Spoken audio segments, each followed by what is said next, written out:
মুয়াজ্জিন এবং অন্য ধর্মের ধর্মীয় গুরুদের নিয়ে আয়োজিত আজকের এই অনুষ্ঠানের সম্মানিত সভাপতি, অনুষ্ঠানে উপস্থিত বিশিষ্ট আলেম মাশায়েখগণ, উপস্থিত অন্যান্য ধর্মের ধর্মীয় নেতৃবৃন্দ এবং ধর্মীয় গুরুবৃন্দ, মন্ত্রিপরিষদের সদস্যবৃন্দ, উপস্থিত বিভিন্ন পর্যায়ের সরকারি কর্মকর্তা বৃন্দ এবং উপস্থিত সকল সম্মানিত উপস্থিতিবৃন্দ, আসসালামু আলাইকুম। আজকের এই ব্যতিক্রম ধর্মী এই অনুষ্ঠানে আপনারা এমন কিছু মানুষ আজকে এখানে একত্রিত হয়েছেন, কোনো বাধ্যবাধকতা ছাড়াই, মানুষ যাদেরকে সম্মান করে, জীবনের অনেক কঠিন মুহূর্তে যাদের কাছে দুটো ভালো উপদেশ বা সঠিক পরামর্শ মানুষ আশা করে এবং পেয়েও থাকে। আজকের এই অনুষ্ঠানে রয়েছেন ইসলাম ধর্মের ধর্মীয় ব্যক্তিত্ব, ইমাম, খতিব, মুয়াজ্জিম সাহেবগণ। উপস্থিত রয়েছেন একই সঙ্গে হিন্দু, বৌদ্ধ, খ্রিস্টান ধর্মের বিভিন্ন নেতৃত্ব, পুরোহিত, সেবায়েত, বিহার অধ্যক্ষ এবং উপাধ্যক্ষ। যে উদ্দেশ্যে আজ আমরা এখানে একত্রিত হয়েছি, ইতিমধ্যেই আপনারা সেটি দেখেছেন, সেটি জেনেছেন, সেটি আপনারা শুনেছেন। সমাজের বিভিন্ন শ্রেণী পেশার মানুষ যারা অর্থনৈতিকভাবে হয়তো বা অনেক ক্ষেত্রে পিছিয়ে রয়েছেন, তাদের জন্য একটি সম্মানী বা আর্থিক সহায়তা কিংবা কর্মসংস্থান সৃষ্টির মাধ্যমে আর্থিক বৈষম্য দূর করে আমরা সবাই মিলে একটু শান্তিতে, একটু ভালোভাবে থাকব। জাতীয় নির্বাচনের আগে আমরা জনগণের কাছে সেই রকমই প্রতিশ্রুতি দিয়েছিলাম। জনগণের রায়, আল্লাহর রহমতে বিএনপি সরকার গঠনের পর ভোটের কালই, নোখ থেকে মোচনের আগেই আমরা আমাদের সকল প্রতিশ্রুতি ধারাবাহিকভাবে বাস্তবায়নের কাজ শুরু করেছি। আলহামদুলিল্লাহ, এর জন্য আমি আল্লাহর দরবারে লাখো শুকরিয়া আদায় করি। সম্মানিত উপস্থিতিবৃন্দ, আপনারা দেখেছেন অর্থনৈতিকভাবে পিছিয়ে পড়া নারী সমাজের জন্য আমরা ইতিমধ্যেই ফ্যামিলি কার্ড চালু করেছি। পর্যায়ক্রমিকভাবে এই কার্ড সারা বাংলাদেশে 4 কোটি পরিবারের নারী প্রধান তারা প্রত্যেকে ইনশাল্লাহ পাবেন। আগামী 14ই এপ্রিল তথা 1 বৈশাখ থেকে আমরা ইনশাল্লাহ ফার্মার্স কার্ড বা কৃষক কার্ডের পাইলট প্রজেক্ট চালু করব। ইনশাল্লাহ আগামী 16ই মার্চ দিনাজপুর থেকে শুরু হচ্ছে আমাদের খাল খনন কর্মসূচি। আবারও আল্লাহর কাছে শুকরিয়া, আলহামদুলিল্লাহ, আজ থেকে খতিব, ইমাম, মুয়াজ্জিম এবং অন্য ধর্মের ধর্মীয় গুরুদের জন্য আর্থিক সহায়তা বা সম্মানী কর্মসূচির পাইলট প্রজেক্ট চালু হলো। দেশের প্রতিটি নাগরিকের রাজনৈতিক এবং অর্থনৈতিক ক্ষমতায়ন নিশ্চিত করার মাধ্যমে আমরা আমাদের দেশকে একটি শক্তিশালী ভিত্তির উপরে প্রতিষ্ঠিত করতে চাই, যাতে করে আর কোনো ফ্যাসিবাদ কিংবা তাদের তাবেদার অপশক্তি মানুষের স্বাধীনতা কেড়ে নিতে না পারে, কথা বলার অধিকার কেড়ে নিতে না পারে। আজ এই মঞ্চ থেকেও এরকম একটি কথা বলা হয়েছে যে যারা ধর্মীয় গুরু আপনারা আছেন প্রত্যেকটি ধর্মে, তারা স্বাধীনভাবে যাতে কথা বলতে পারেন সেই বিষয়ে আলোকপাত হয়েছে আজকে এখানে। আমি সবসময় বিভিন্ন সময় আমার বক্তব্যে একটি কথা বলার চেষ্টা করেছি। আমি একজন রাজনৈতিক কর্মী হিসেবে দৃঢ়ভাবে বিশ্বাস করি যে দেশের নাগরিকদেরকে যদি দুর্বল করে রাখা হয় তাহলে রাষ্ট্র কখনোই শক্তিশালী হতে পারে না।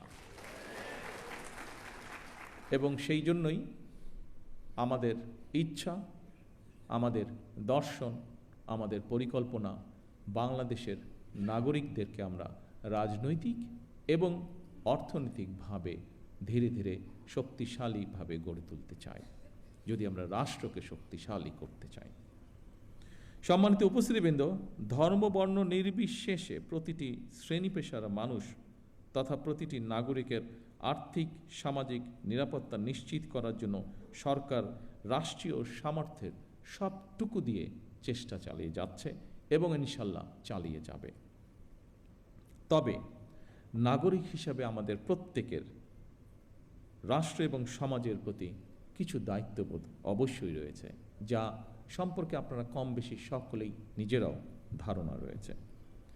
নাগরিক হিসেবে আমরা যদি যে যার অবস্থান থেকে রাষ্ট্র এবং সমাজের প্রতি যার যার সঠিক দায়িত্বটি পালন করি, আমি এই দেশের নাগরিক হিসাবে, একজন রাজনৈতিক কর্মী হিসাবে দৃঢ়ভাবে বিশ্বাস করে ইনশাআল্লাহ দ্রুততম সময়ের ভিতরে আমরা রাজনৈতিকভাবে এবং অর্থনৈতিকভাবে একটি সুন্দর স্বনির্ভর আমাদের প্রত্যাশিত বাংলাদেশ গড়ার কাজে এগিয়ে নিয়ে যেতে পারব।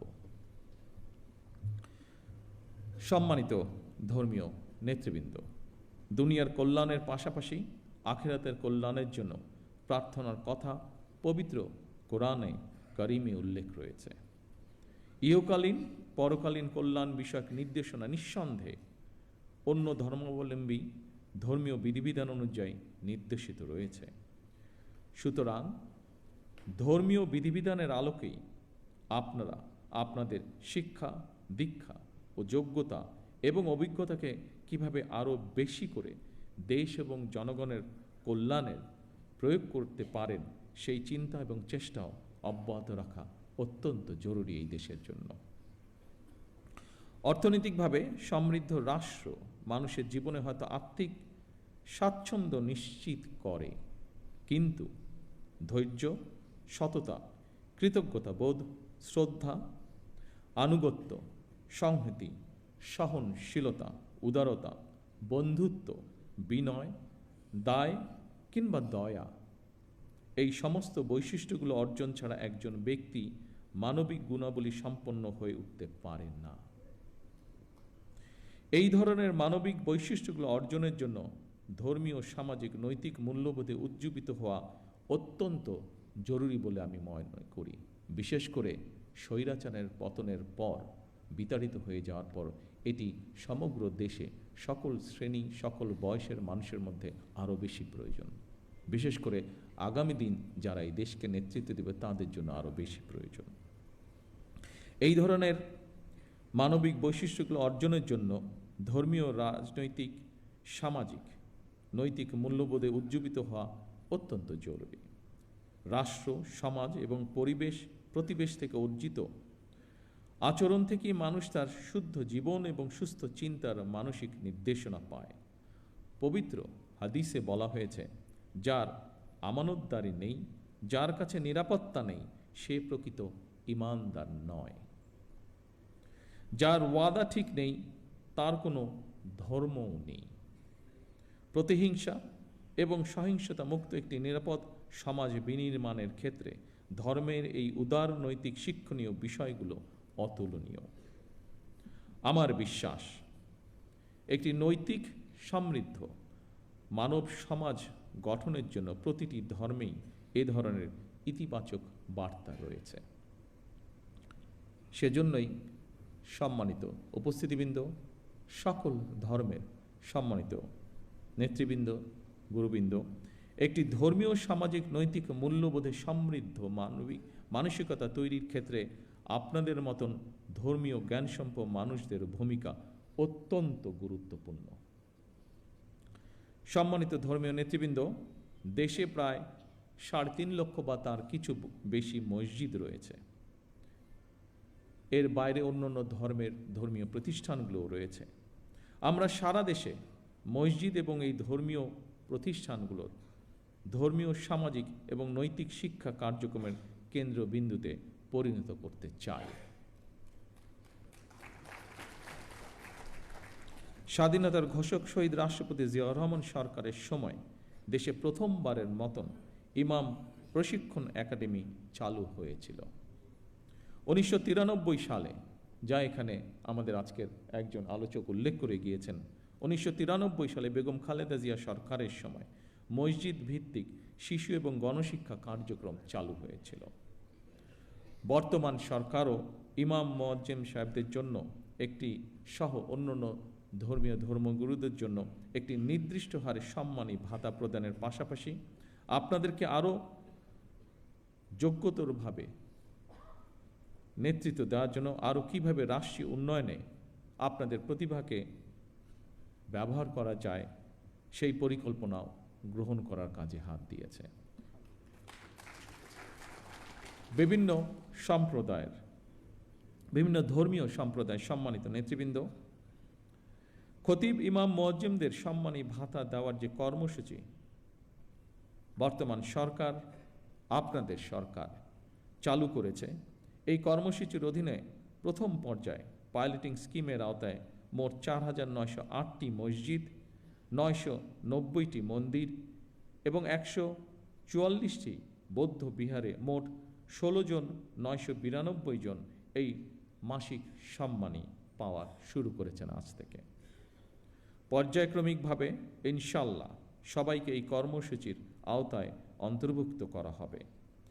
বিভিন্ন শ্রেণী পেশার মানুষের জন্য সরকারের এইসব অর্থনৈতিক কর্মসূচি উদ্যোগের মূল উদ্দেশ্য হচ্ছে, যা আমি আগেই উল্লেখ করেছি, নাগরিকদেরকে অর্থনৈতিকভাবে স্বাবলম্বী করে গড়ে তোলা।